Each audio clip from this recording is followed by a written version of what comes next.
after a week of terrible headlines for hapless, seditionist world traveler and part-time Senator Ted Cruz. Salon is reporting that a PAC attached to old Cancun Cruz may be buying his books through a mystery company, possibly allowing Cruz to profit off those sales. Cruz is the worst, 24 hours a day, 7 days a week. Just ask poor Snowflake. And clearly nobody not named Ted Cruz wants to buy his silly books. But he is not the absolute worst tonight. Another candidate is Mike Pence, who said yesterday that he maintains a strong relationship with the former president. Now, Pence did spend the past 4 years going above and beyond to praise the orange one. To know President Trump is to know someone whose word is his bond. A president who gets up every day just to keep the promises that he made to the American people. And I'll tell you, it is the greatest privilege of my life to be vice president to President Donald Trump. President Trump is my friend.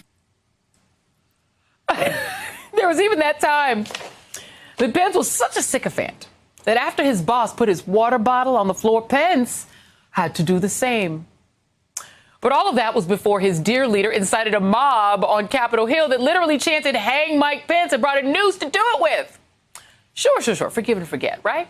But Pence's behavior is just a symptom of a larger problem. A Republican Party that has leased out its soul to kooks and conspiracy theorists and white supremacist mobs just to soothe the former president's ego. And that's before and after he lost the election. And that is the absolute worst tonight. Take Ron Johnson, R. Coosbane, who, as I mentioned this evening, is now trying to pretend that it was fake Trump supporters, not the chubby, friendly, real ones, who led the riot. But it goes beyond that revisionist history. Republicans are also using this opportunity to do retroactively exactly what those MAGA insurrectionists demanded, to suppress the votes of black and other non-white and young and liberal voters across the country so no Republican ever has to worry about losing again, because only the right people will get to vote. Yes, vote-suppressing Republicans who are affirming the goals of the January 6th Capitol siege are the absolute worst. The Brennan Center reports that state lawmakers have carried over, pre-filed, or introduced 253 bills with provisions that restrict voting access.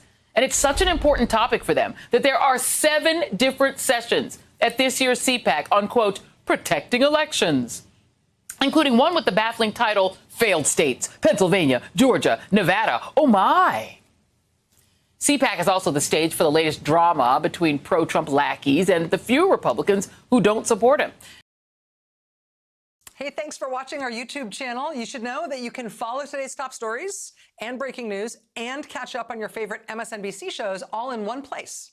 Download the NBC News app today.